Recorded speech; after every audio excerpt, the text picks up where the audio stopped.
रवींद्र धंगेकर यांनी केलेल्या हल्लाबोलाची समीर पाटीलच्या घायवळसोबतच्या फोटोवरून धंगेकरांनी हल्लाबोल केलाय। समीर पाटील वडिलांच्या फोटोजवळ चंद्रकांत दादांचा फोटो लावतात। समीर पाटील उर्फ मिनी चंद्रकांत दादा असं सुद्धा रवींद्र धंगेकर यांनी म्हटलंय।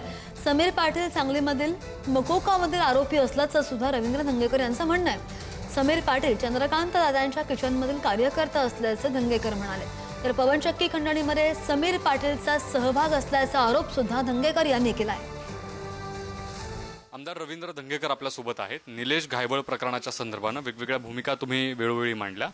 आज एक आणखी नवं ट्विट केले, काय म्हटले तुम्ही त्या ट्विटमध्ये आणि काय फोटो आहेत, त्या ट्विटचा काय आशय आहे? बघा, निलेश घायवळ ज्या पद्धतीनं भारतातून पळून गेला ही तुमची माझी पोलीस खात्याची सगळ्यांची नाचक्की। हा जर गुन्हेगार जर शासकीय कागदपत्रामध्ये खाडखोड करत असेल तर किती गंभीर हा गुन्हा आहे आणि ज्या पोलीस अधिकाऱ्यांनी हे पासपोर्ट देणं किती नाचक्की पोलिसांची। माझं म्हणणं आहे की त्यांनी का दिला आणि त्याला कोणाचा प्रेशर होता ह्याची संपूर्ण चौकशी झाली पाहिजे। किती मोठ्या आमच्या सारख्याला साधं एखादं शिफारसपत्र पोलिसांचं घ्यायचं तर महिना दोन महिने लागतात आणि हे पासपोर्ट घेऊन पळून बी जातात।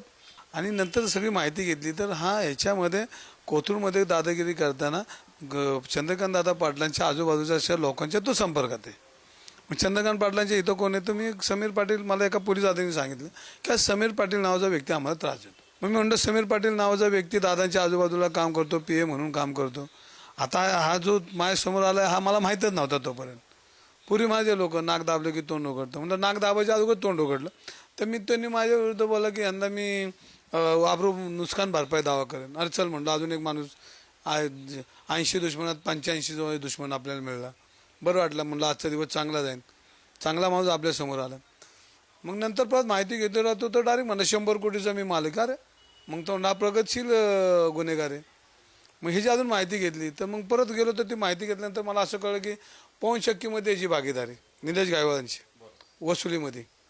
मग हे सगळे सेटलमेंट ह्याचे। अरे म्हटलं तर अजून हा उच्च दिसला, मला उच्च गुन्हेगार दिसला। अजून माहिती घेतली तर पोलीस म्हणले दादांचा फोन ह्याच्या मागे येतो लगेच। हा आला की ह्याच्या मागे दादाचा फोन येतो, समीर पाटलांच्या मागे। अरे म्हटलं आता एकदम पाटीलच झाला, तिकडचा पाटील, सगळं पाटलांचंच राज्य आलं, कोल्हापूर सांगलीचं म्हणलं।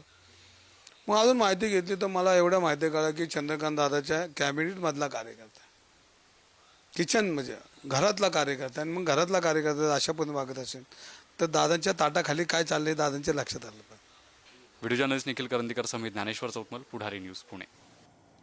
आणि रवींद्र धंगेकर यांनी समीर पाटलावर जे आरोप केलेले आहेत त्यांचं नेमकं काय म्हणणं आहे ते सुद्धा ऐकूया। हे सगळे खोडसाळपणाचे आणि बिनबुडाचे आरोप आहेत, यात काहीच तथ्य नाही। म्हणजे काहीतरी एखादा माणसाला आपण न ओळखता काहीतरी बोलायचं म्हणून ते कदाचित बोलले असतात। तुम्ही हे आरोप सगळे फेटाळता? 100% फेटाळतो। मी काही दलाल नाही आहे, मी कोणाचे निरोप घेणं आणि कोणाला निरोप देणं करायला। धंगेकरांच्या विरोधात तुमच्यावर आरोप केले म्हणून कोर्टात जाणारे न्यायालयाचं 100% जाणार। माझी प्रोसिजर सुरू आहे, ती जी काही कागदपत्र आहेत ती आमचं मानहानीचा खटला दाखल करणं, माझी कन्या स्वतः वकील आहे, त्या सगळ्या गोष्टी ती बघते आणि आम्ही नक्की करणार।